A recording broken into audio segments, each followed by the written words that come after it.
Bismillahirrahmanirrahim. Assalamualaikum warahmatullahi wabarakatuh. Asyhadu an la ilaha illallah, asyhadu anna Muhammad dan Rasulullah. Allahumma sholli ala sayyidina Muhammad wa ala ali sayyidina Muhammad. Kama sholaita ala sayyidina Ibrahim wa ala ali sayyidina Ibrahim. Bil alamina innaka Hamidum Majid. Sebelumnya kita panjatkan dahulu doa kepada Gusti Allah Agung untuk saudara-saudara kita yang telah memberikan sholawatnya kepada channel dakwah ini ya, lewat infak dakwah. Ya, tentu dengan sebuah harapan, insya Allah sholawat itu akan menjadi catatan langit amal soleh bagi mereka dan keluarganya kelak, dan insya Allah akan terbalaskan dengan balasan yang lebih baik lagi. Ya, kita harus berterima kasih ya, karena kebaikan hati beliau-beliau itulah ya, saudara kita itu semua, sehingga channel ini dapat eksis dengan setia hadir dalam ruang-ruang diskusi kalian semuanya dimanapun kalian berada. Berikutnya untuk seluruh viewer terkasihku dimanapun kalian berada, di mancanegara, di dalam negeri, aku ucapkan terima kasih atas apresiasinya ya. Semoga selalu always dan tidak pernah never tetaplah bertumbuh menjadi pribadi yang anti skip dan anti download. Bagi yang berkenan silakan saja di share, tapi linknya ya, linknya. Jadi mohon dengan sangat jangan diunduh, apalagi dipotong-potong lalu diunggah ulang, jangan. Kalau memang mau mengambil peran dalam dakwah ya, linknya saja yang di-share, toh lebih mudah daripada kamu mengunduh, mengedit, mengunggah ulang. Linknya saja ya. Oke. Berikutnya juga dari kalian semua, aku nggak bisa sebutkan satu persatu namanya. Aku ucapkan terima kasih atas doa baiknya untukku dan keluarga, dan semoga kebaikan doa itu juga tercurahkan untuk kalian semua dimanapun kalian berada. Sebagai sesama saudara muslim, kita saling mendoakan dalam kebaikan, dan insya Allah doa kita bagian dari sekian doa yang diijabahi oleh Gusti Allah Agung. Amin amin ya robbal alamin. Oke, kajian kita kali ini karena akhir pekan ya, maka aku usahakan yang tidak terlalu berat seperti kajian-kajian sebagaimana hari-hari yang biasanya kita lalui ya. Karena akhir pekan maka kita coba yang sedikit ringan saja, tetapi tetap aja serius ya. Tajuknya apa nggak tahu, nanti biar Gara itu yang bikin ya. Dan aku minta kalian ikuti dengan serius, karena tajuk itu kadang-kadang dia tidak bisa sepenuhnya mewakili dari isi sebuah video yang sedang disajikan ya. Jadi video itu disajikan ya, diwakili dengan tajuk. Itu tidak semua tajuk itu bisa mengcover ya dari isi video kajian itu. Makanya kalian harus lihat semuanya dan silahkan kalian mensarikan sendiri apa pesan-pesan dari kajian yang ada di video itu, begitu ya. Oke. Kita mungkin akan bicara ke sana ke sini nanti ini ya. Kalian bisa jadi tidak sejaman ya, dan kalian tidak tahu bahwa ada sebuah lagu yang bertajukkan Cinta Buta. Lagu ini dibawakan oleh Kus Plus, yang dahulu itu Kus bersaudara karena memang mereka satu darah, satu rahim. Kemudian salah satu personilnya hengkang, maka ditambahkanlah plus yang tidak ada hubungannya dalam kekeluargaan, maka disebutlah dia Kus Plus. Jadi dari Kus Bras ya menjadi Kus Plus, kan begitu. Ini adalah super grup legenda untuk ukuran Indonesia, karena dia yang merubah paradigma dari musik yang itu hobi menjadi bisa masuk dalam ruang-ruang industri, yang artinya dia akan mempunyai nilai ekonomis. Karena dalam berseni tanpa terkecuali musik itu pilihannya ada dua. Kamu menghidupi seni atau kamu hidup dari seni. Untuk pemula biasanya itu kita itu menghidupi seni. Baru nanti ketika sudah mencapai satu titik pencapaian yang maksimal, seni itu yang akan menghidupi kita ya. Jadi apa saja begitu dunia seni ya, termasuk juga dengan musik. Kus Plus ini membuat sebuah tajuk dalam lagunya itu Cinta Buta. Kalau dalam bahasa kulonan disebut love is blind. Cinta buta. Aku mau memperdengarkan lagunya sekedar suaranya saja, tapi aku takut kena copyright, jadinya nggak usah lah ya. Maka aku coba suguhkan bait-bait syair-syair di awalnya itu ya, untuk sesuatu yang menarik untuk direnungkan ya. Jadi gini, tentunya suaranya dalam kapasitas yang sangat terbatas ya, karena belum latihan. Dan kalian juga nggak ngerti paling lagu ini ya, karena eranya memang jauh ke belakang. Cinta buta tanpa mata dan telinga. Cinta buta, orang bilang tak berharga. Itu bait-bait awalnya ya, dan kalian bisa nanti hunting ya langsung ke YouTube ya. Itu ritmenya itu rancak ya. Jadi tidak melo tentang sebuah lagu yang berjudul Cinta Buta. Apakah cinta itu memang buta? Mendiskusikan tentang cinta memang sesuatu yang sulit gitu. Oke. Aku cerita sama kalian begini. Pekan lalu kami kan dari tim Arematea sedang mengadakan advokasi tentang 2 gadis dalam tanda kutip terjangkit virus murtad ya. Nah, yang mau aku sampaikan ini bukan yang itu ya. Kan aku sudah bilang bahwa Arematea itu di lapangan dia bekerja dalam 2 domain. Domain akademik ya, diskusi lintas iman di kampus itu ya. Kalau domain sosial, kita menangani kasus-kasus pemurtatan di lapangan. Jadi kalau ada kasus lapor ke kita ya kita handling gitu ya. Jadi menangani pemurtatan itu di lapangan Arematea ya bukan sekali 2 kali, sudah berkali-kali. Ya, yang aku mau ceritakan ini bukan yang pekan kemarin, tapi yang jauh ke belakang. Kalian kalau aktif ngaji di sini mesti tahu itu. Aku lupa tajuknya apa. Kita sudah lakukan advokasi ke sana. Ya. Pihak keluarga sudah datang ke sini dan kita bilang oke, kalau gitu. Setelah kita mendengar latar belakang ceritanya, karena masing-masing kasus pemurtatan itu punya latar belakang yang beda-beda. Ya. Sebagai dokter itu kan harus mendiagnosa dulu. Diagnosa itu kan harus berdasarkan informasi yang diberikan oleh pasiennya, gitu ya. Maka penjelasan-penjelasan dari keluarganya yang datang ke sini itu menjadikan dasar kita untuk melakukan advokasi. Oke, dan akhirnya kita sepakat kami berkunjung ke rumahnya. Kami berkunjung itu sampai dini hari, sampai malam. Memang kesempatannya malam karena masing-masing punya kesibukan sendiri kalau siang. Seperti ketua Arematea itu Dr. Suryadi itu sibuk dengan mahasiswanya di kampus. Terus Ustadz Ahmad Wahid itu sibuk ya biasalah bisnismen ya dengan bisnisnya. Aku sendiri ya dengan antar jemput kerja, sekolah dan segala macamnya. Ya maka kami memilih itu biasanya kalau bisa itu malam hari ya. Dan kami memang kesananya malam, ba'da sholat isya. Kalaupun siang hari harus dilakukan tuh biasanya kami memilih di weekendnya ya, entah itu Sabtu atau Ahad ya. Dan itu setelah kami melakukan advokasi ke sana, terus kami tunggu kabarnya ya. Kabarnya kami tunggu bagaimana perkembangannya, karena kami setelah membuka diri siap untuk membackup 100% ya, agar akidah saudara kita yang terjangkit virus murtad itu bisa kita recovery kembali kepada pangkuan Islam.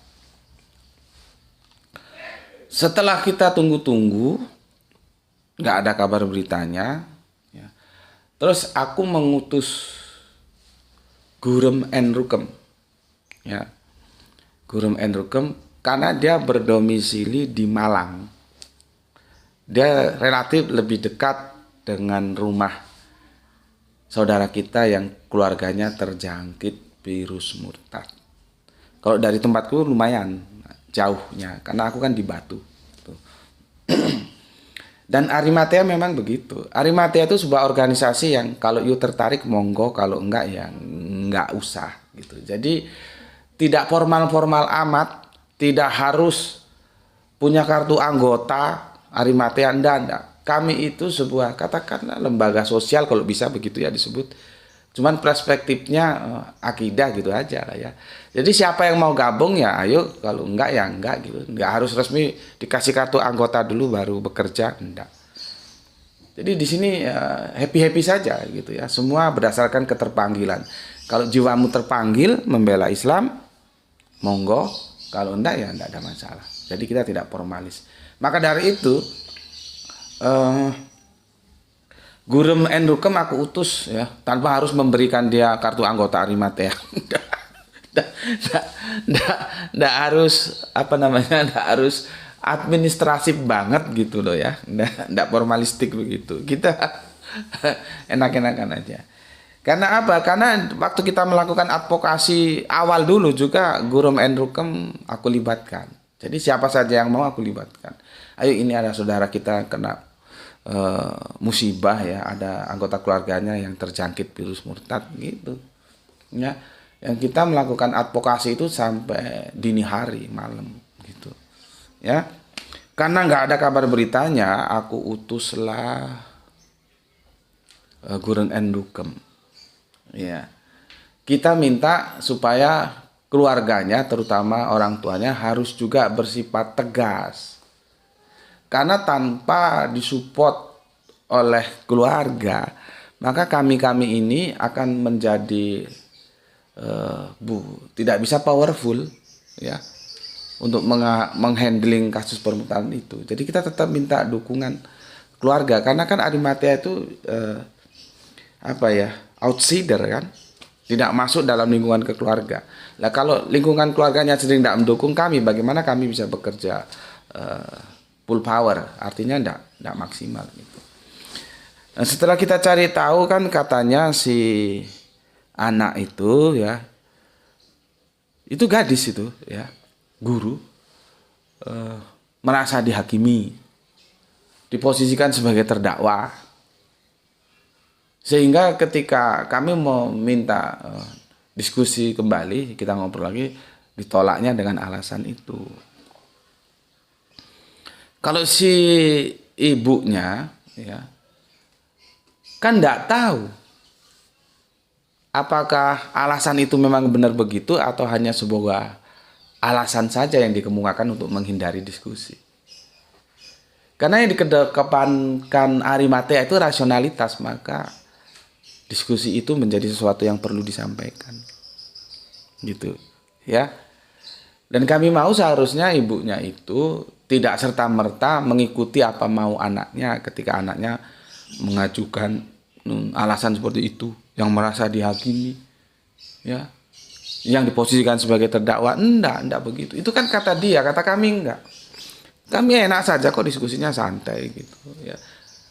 Dia juga sangat kami harapkan mau bertanya dan kita akan menjawab gitu ya. Cuman tidak terjadi seperti itu dan bahkan menuduh seperti yang aku sampaikan tadi. Ya. Kalau kami sih, karena sudah bukan 1-2 kali menghandling hal-hal seperti ini, itu sesuatu alasan saja hal seperti itu. Tapi pada intinya dia sudah tidak mau lagi untuk membuka dialog ya. Apapun alasan yang dia sampaikan itu hanya sekedar alasan. Artinya apa yang dia bisa pakai untuk menghambat ya dia pakai gitu aja. Karena apa? Kami tidak 1-2 kali menangani kasus pemurtadan seperti itu. Ya. Nah, ketika kita coba dekati ibunya supaya ya sedikit menekan anaknya lah untuk mau berdiskusi. Ya. Jangan ketika anaknya ngomong A terus diterima aja sebagai A, akhirnya ya kami tidak bisa bergerak. Ya, tidak bisa bergerak. Dan akhirnya ketika Gurem Enrukem aku utus kemarin itu ya, dugaan kami ketika ini usaha akan mentok ternyata benar. Ya. Dan si anak itu berdasarkan laporan yang disampaikan sama aku, ya, juga disampaikan kepada Gusur Dr. Suryadi oleh Guru Endrukem. Itu anak sudah dibaptis bulan Desember kemarin. Berarti sekarang bulan berapa tuh? Bulan 5. Berarti sudah 5 bulan yang lalu dia sudah dibaptis. Wassalam. Ya, sudah dibaptis. Kalau orang tua laki-lakinya sama mamanya enggak seiring sejalan. Kalau aku lihat orang tua laki-lakinya cenderung lebih tegas dan mau kami begitu. Tapi mamanya cenderung, ya dia bilang bagaimanapun dia anak saya gitu ya. Ya ketika perasaan bermain memang sulit kita mau bersikap tegas. Ya. Jadi sudah dibaptis ya. Berikutnya yang tidak kalah mengagetkan, ini si Murtad ini kan punya saudara kembar. Ini cewek ya. Dia punya saudara kembar cowok. Dan cowoknya ketika keluarganya datang ke rumahku itu juga ikut. Ya, ikut. Dan aku juga syuting acara itu dan aku bagikan ke kalian toh. Dan aku bilang, boleh nggak di syuting? Boleh, oke. Untuk menjaga privasi, aku syuting suaranya saja, tapi untuk videonya tidak aku syuting. Jadi gambarnya tidak, cukup audionya saja. Gitu. Setuju? Setuju. Ya sudah, aku syuting dan aku bagikan kalian, aku publish. Tujuannya apa? Supaya peristiwa itu menjadi pembelajaran bagi saudara-saudara kita yang lain. Kan apa yang terjadi bagi saudara kita itu tanpa kita mengalami langsung. Ya. Dari apa yang dialami oleh saudara kita itu bisa menjadi pembelajaran bagi kita. Sehingga keluarga kita jangan sampai ada yang terjangkit virus murtad. Kan begitu. Ya. Ternyata ya kemarin dari laporannya kepada Guru Endrukem yang aku utus itu ya, dia sampai bilang begini, katanya seolah-olah itu hanya sebagai objek konten saja, gitu. Sebagai objek konten ketika kami memvisualisasikan ya sebagai dokumen, mereka khususnya diwakili oleh saudara kembarnya itu hanya dijadikan objek konten saja gitu. Lalu dijelaskan oleh Guru Endrukem ya. Oh enggak begitu gitu, enggak begitu ya. Dan aku jelaskan dulu, Arimatea itu sebuah lembaga dakwah yang, coba aku jelaskan sekali lagi supaya clear ya. Lembaga dakwah yang tidak formalis amat sih gitu ya. Jadi kartu anggota itu tidak berlaku bagi kami. Bagi kami siapapun saja dia yang punya ketertarikan dakwah khususnya menangani atau menghandling kasus-kasus pemurtadan itu akan kami ajak bergabung. Ayo ini ada kasus kita tangani bersama. Ya. Sama seperti Guru Endrukem itu, dia bukan anggota Arimatea, tapi tetap saja kami libatkan selama dia tertarik untuk terjun dakwah menangani kasus-kasus pemurtadan. Jadi tidak resmi-resmi amat kami gitu ya. Siapa punya keterpanggilan, ya ayo gabung gitu aja. Jadi nggak seperti birokrasi yang ada organisasi ini punya kartu anggota KTA-nya mana ini nomor sekian. Enggak begitu. Kami natural banget. Maka siapapun bisa saja kami libatkan ya atas dasar kesadaran dia punya kepedulian dan mau membantu saudaranya yang sedang terkena kasus pemurtadan. Maka ketika itu ya aku utus Guru Endrukem ya. Karena dari geografis dia lebih dekat karena korban ini rumahnya di Malang sedangkan aku kan jauh di Batu. Aku di atas gunung dan itu di bawah gunung. Gitu ya. Dan juga aku sampaikan lagi ini supaya clear ya. Waktu kita melakukan advokasi awal, kita datang sampai dini hari ke rumahnya, Guru Endrukem juga kita libatkan hadir gitu. Jadi kalau berikutnya Guru Endrukem saya utus itu bukan sesuatu yang ujuk-ujuk atau tiba-tiba, karena sejak awal kita libatkan sehingga orang tuanya juga sudah mengenal. Dan kemarin Guru Endrukem kita utus begitu ya. Dan akhirnya alhamdulillah Guru Endrukem memberikan penjelasan yang menurutku itu sangat-sangat bagus, sehingga bisa memberikan pengertian ya terhadap siapapun, bukan hanya terhadap saudara kembarnya yang murtad ini gitu. Jadi begini, Arimatea itu sebuah lembaga dakwah yang menangani kasus-kasus pemurtadan di lapangan, karena metodologi kerja kita kan dua ya, seperti yang sering aku ulang-ulang supaya kalian itu paham, tidak lupa. Di metodologi itu analisis, kita maju ke ruang-ruang diskusi ya, itu yang akademis. Tapi metodologi sosialis juga tidak kita lupakan. Di lembaga ranah sosial kita menangani kasus-kasus pemurtadan gitu. Kita melakukan advokasi. Namanya saja Arimatea.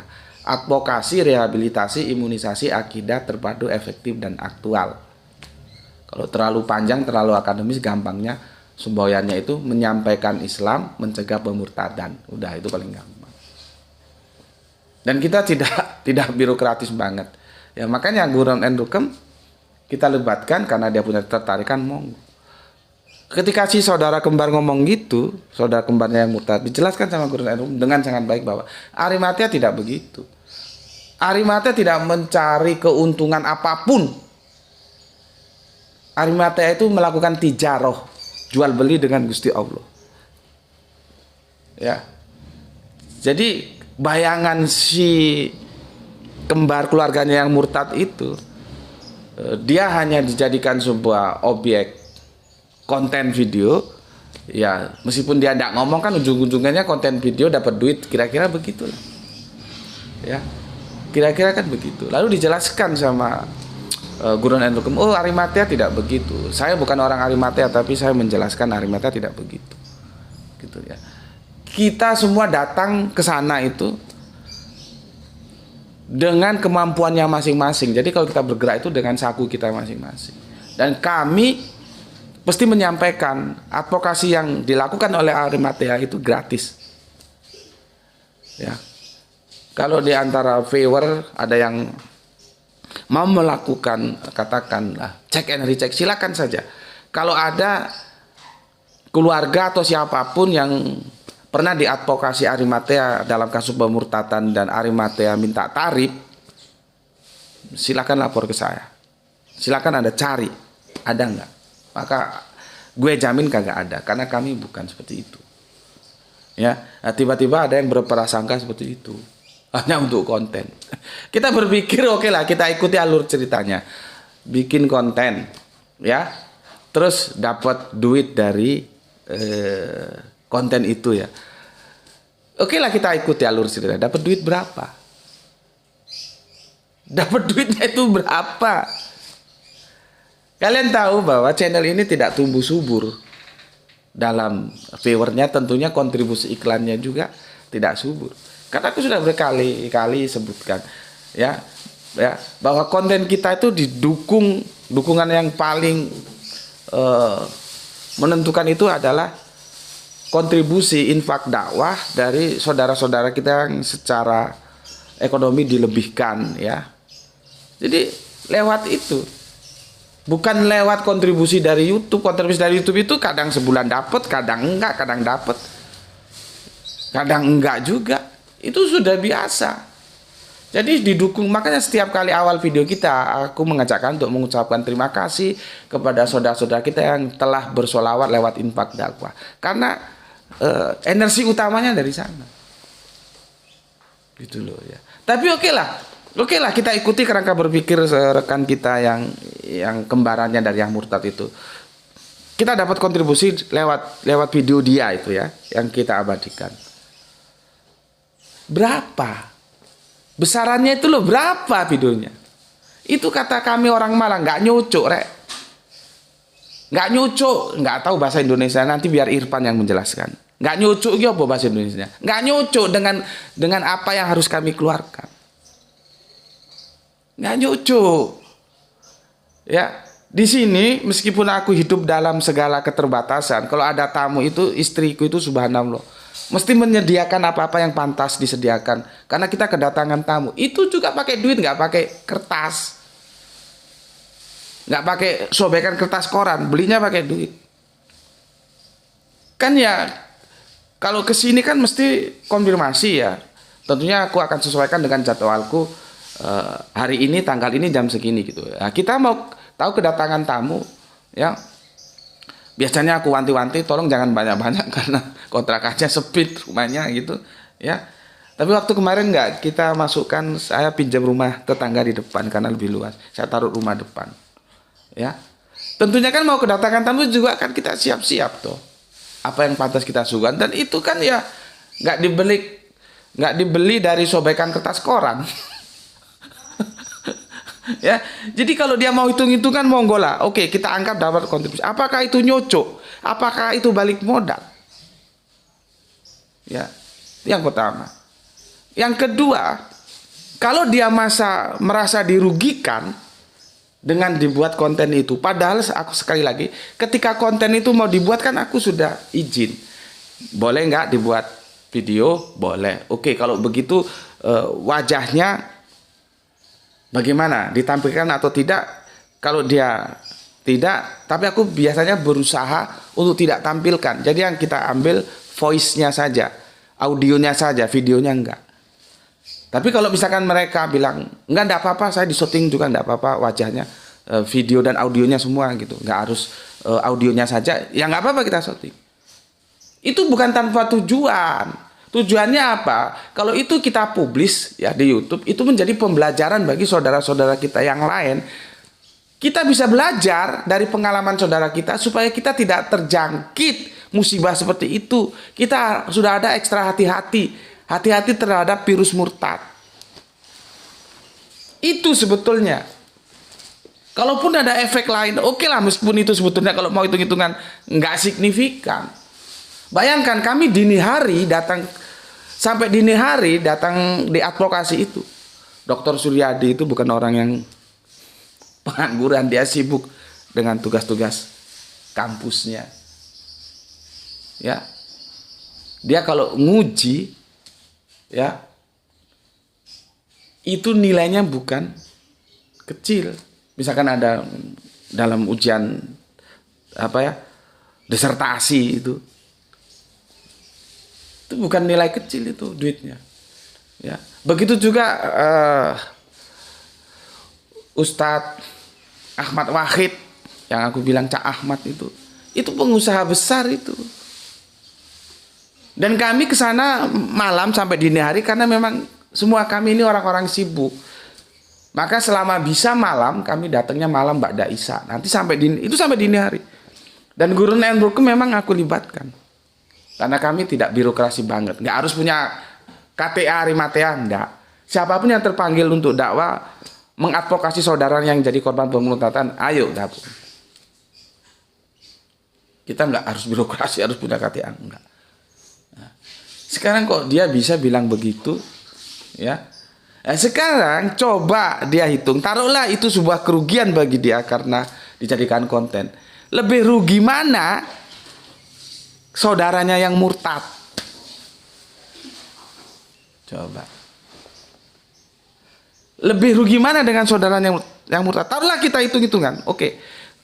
Apakah iman saudaranya yang murtad itu bisa dihargai dengan rupiah? Itu kalau kita berpikir cerdas. Terus sekali lagi aku sampaikan, kita tetap minta izin. Kalau oke, kalau enggak ya enggak. Dan itu pun kita ambil suaranya doang. Karena kita menjaga privasi. Dan tujuan kita sebetulnya kita publish, semoga itu menjadi pembelajaran bagi rekan-rekan kita yang muslim lainnya, jangan sampai terjangkit itu. Ya.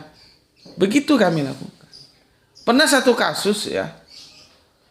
Kami menangani ini, kalau ada Ida dari Jakarta ya.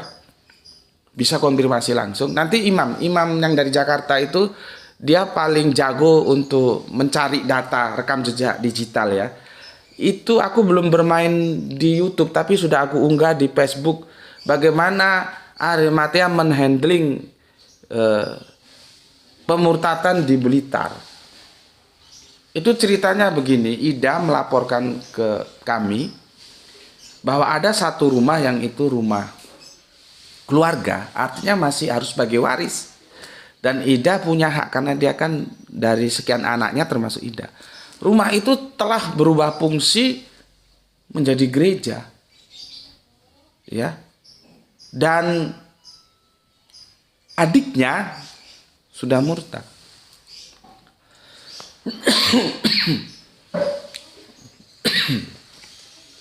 Bismillahirrahmanirrahim. Dan setelah laporan kepada Arimatea, kita melakukan advokasi ke Blitar. Itu nggak cukup 1-2 kali tinjauan loh, itu berkali-kali dan kita pakai mobil itu karena kita tim. Entah mobil pinjem, entah mobil nyewa, ke rental, kan harus pakai mobil. Dan kita ketika pulang itu mau disangonin sama Ida, aku masih ingat itu. Sorry. Jadi Ida mau kasih sangu. Drivernya pada waktu itu namanya Torik ya. Mau dikasih sangu, enggak sama Torik ditolak. Enggak usah. Terima kasih. Jadi berapa pengeluaran kami ke sana, dan itu bukan sekali 2 kali. Malang Blitar, dan itu juga tidak selesai dalam satu waktu 1 jam 2 jam, enggak. Dan alhamdulillah akhirnya solusinya karena itu waris sama Ida dibeli itu rumah. Dan sekarang aman, tidak lagi jadi gereja. Ya, sorry, aku batuk. Artinya kami tidak pernah berbicara tentang sebuah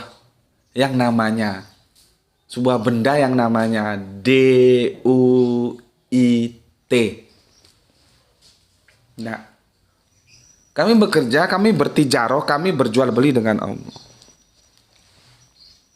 Contohnya kasus di Blitar itu, berapa kali kami ke sana?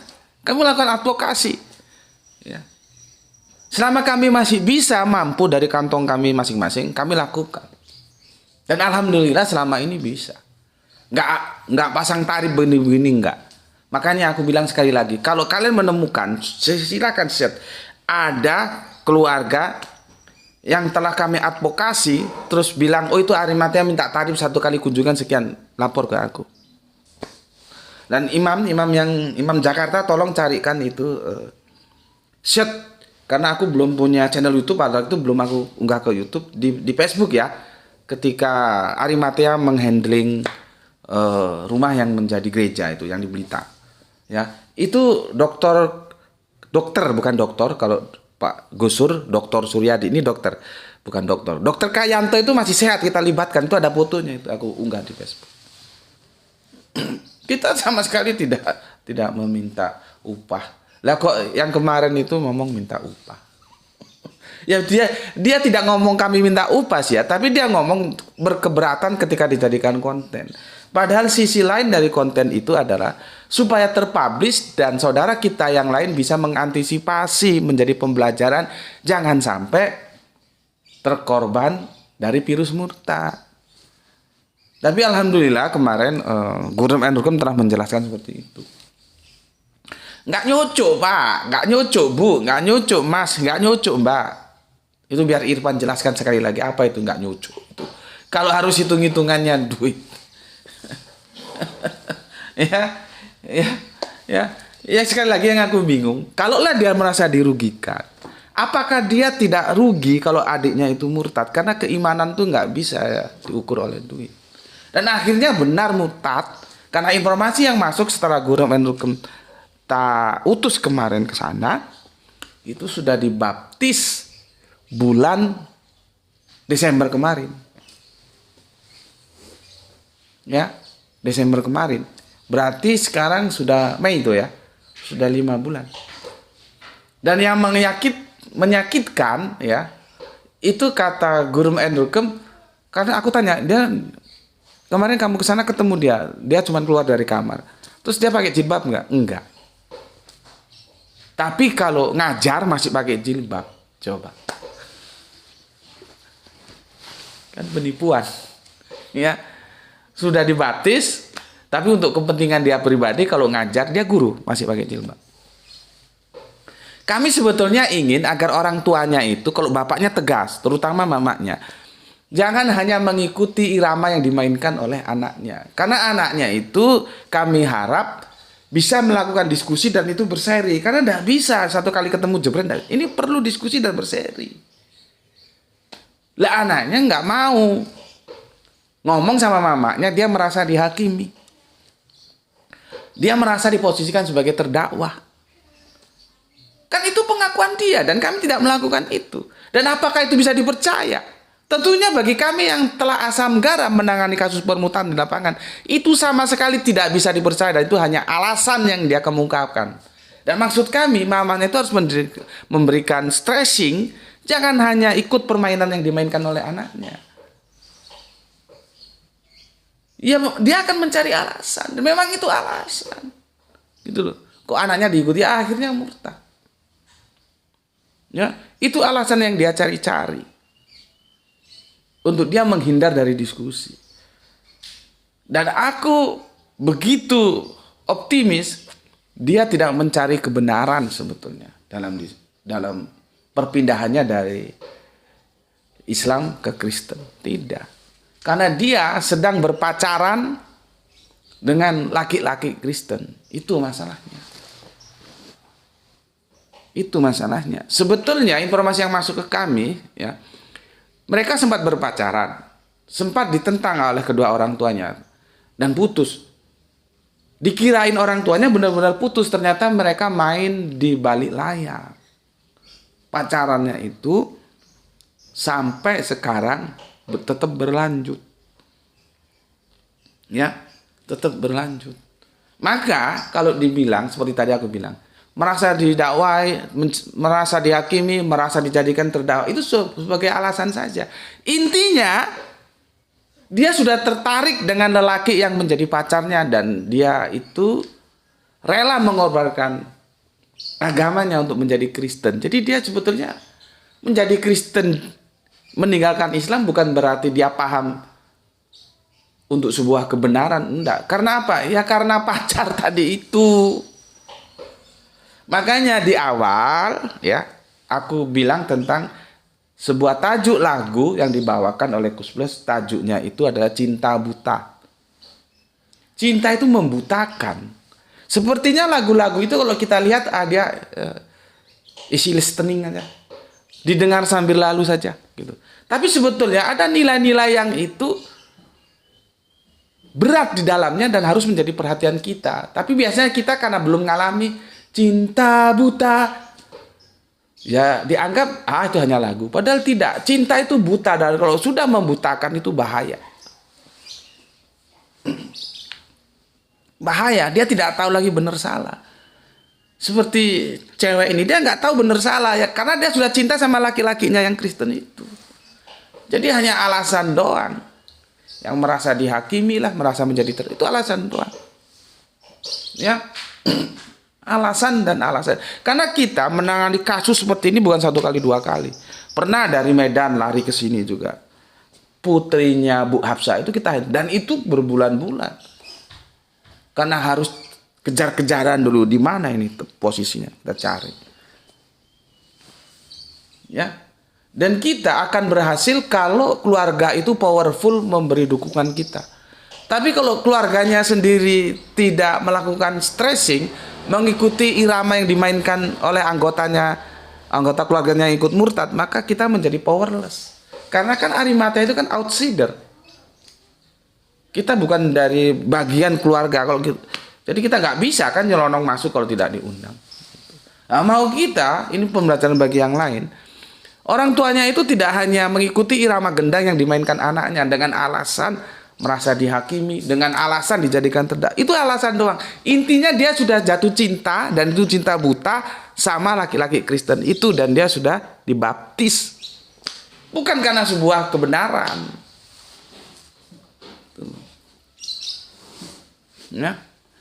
Makanya aku juga mengatakan yang sebaliknya ya, yang sebaliknya.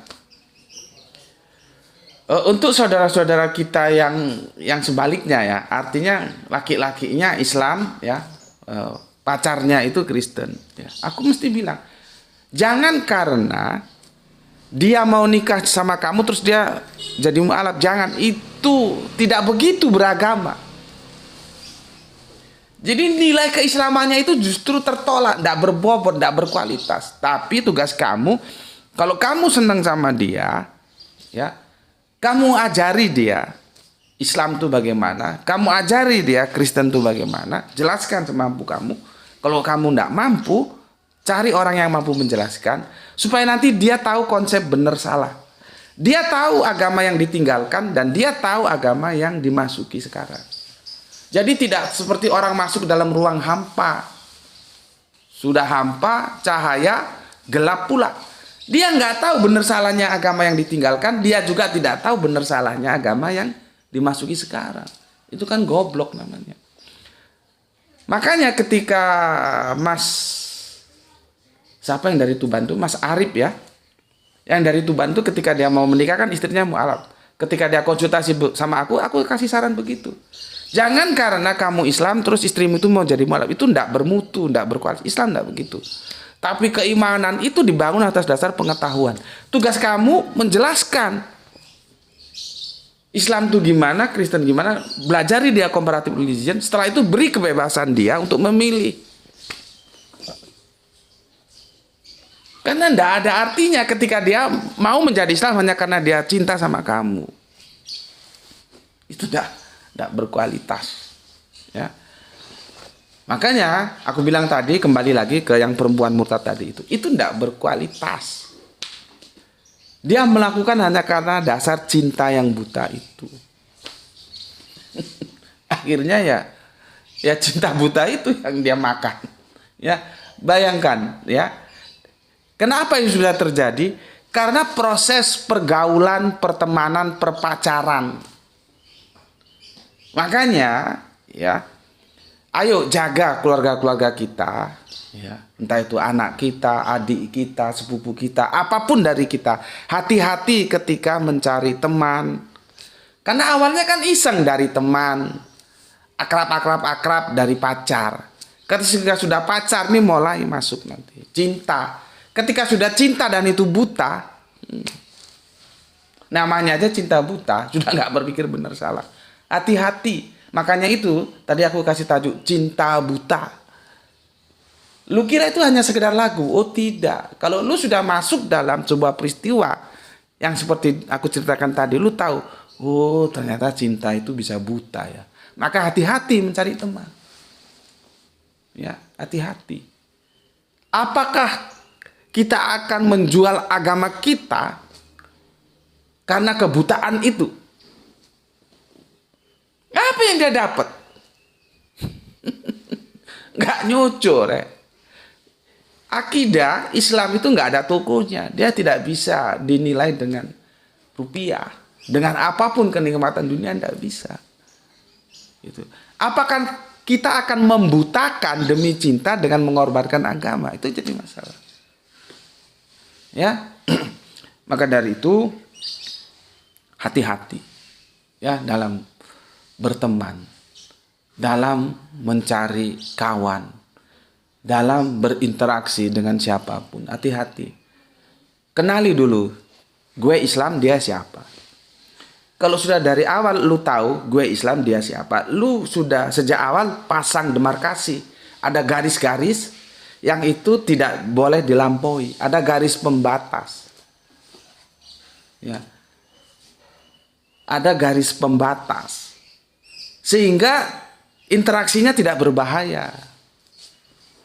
Gitu ya. Karena kalau tidak tahu garis pembatas, lu Islam yang sononya itu kafir, tiba-tiba interaksi terjadi, lu jatuh cinta, bisa panjang urusannya. Ya, panjang urusannya. Tapi bagi mereka yang sudah bisa menjaga hati, bagus juga ya ada lagu Jagalah Hati. Ya, bentar, aku minum dulu. Ya, Bismillahirrahmanirrahim.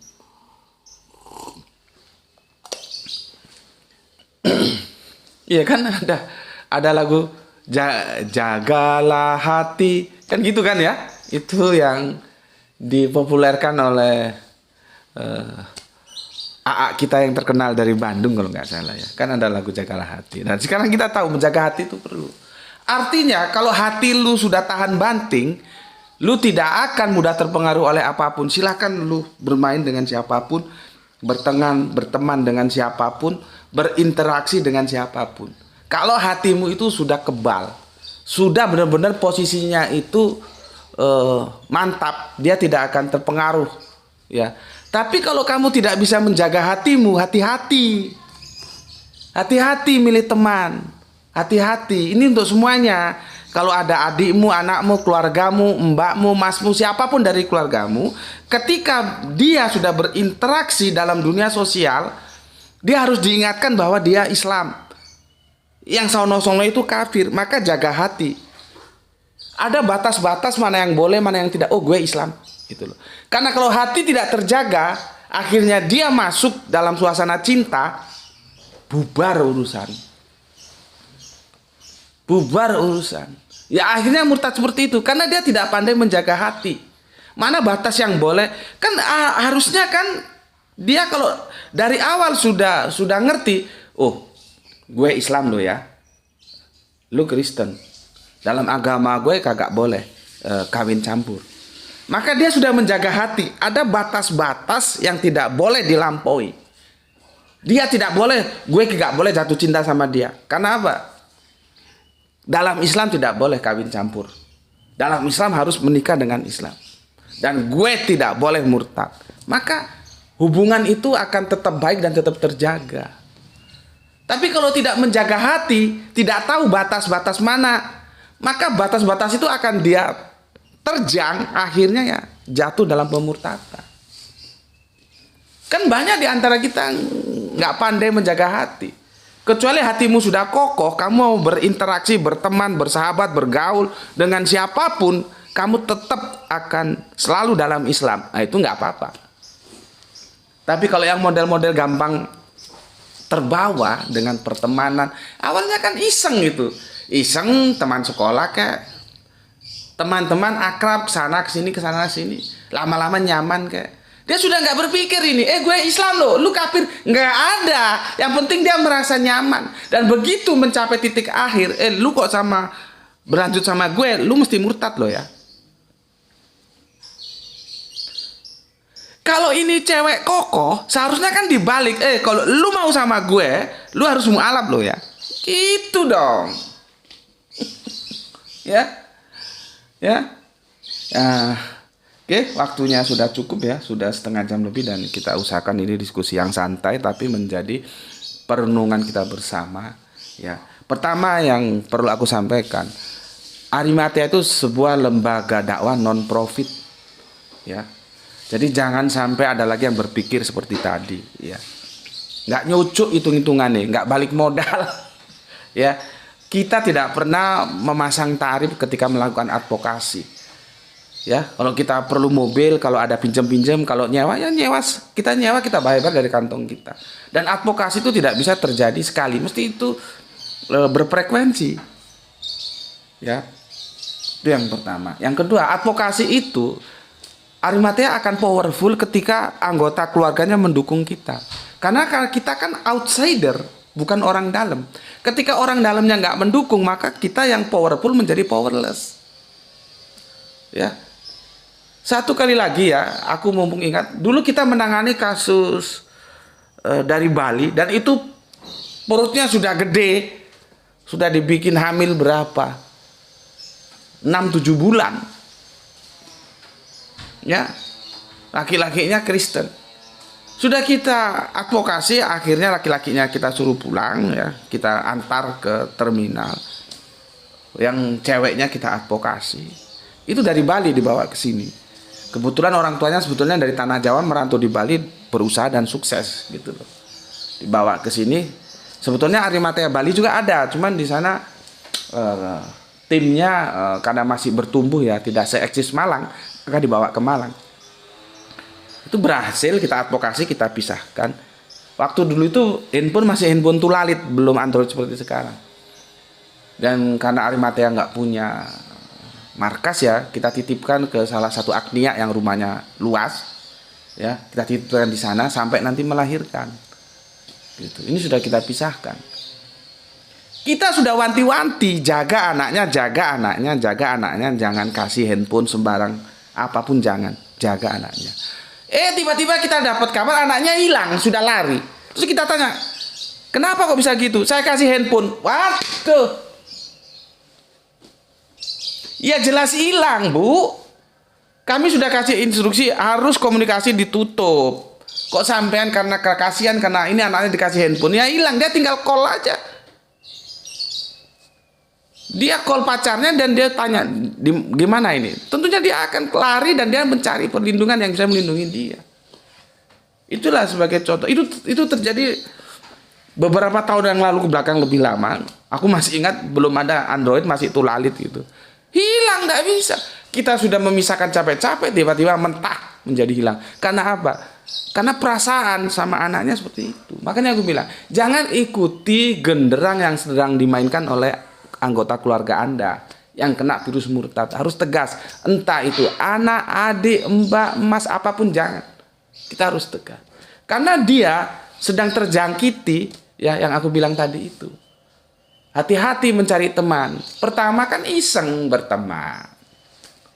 Ya. Kedua, merasa nyaman, akrab lagi. Akrab, lama-lama jadi pacar. Sudah lupa. Ada batas yang tidak boleh disentuh. Gue Islam loh, dia kafir. Nggak ada itu. Karena sudah buta cintanya. Inilah perlunya edukasi kepada anggota keluarga kita bahwa you itu Islam. Bukan kafir. Ada aturan-aturan main dalam Islam. Ya, oke. Itu aja dulu ya yang bisa aku sampaikan ya. Semoga ini menjadi pembelajaran kita bersama ya. Jangan lagi ya terjadi hal-hal yang tidak kita inginkan. Perlunya edukasi ke dalam keluarga kita bahwa you Islam gitu.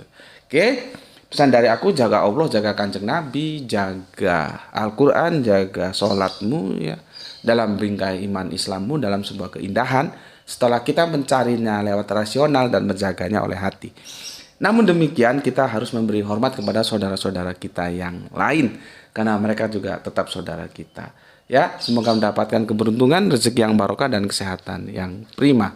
Aku ingatkan, berakhir pekan biasanya menuju tempat-tempat rekreasi. Kalau masuk waktu sholat silakan sholat, dan kalau makan ajak semua orang yang bersamamu makan makanan yang sama di atas meja yang sama. Ya, oke. Bismillahirrahmanirrahim. Terima salam penyemangat dari aku. Salam Isra. Alhamdulillahirabbil alamin. Matur nuwun.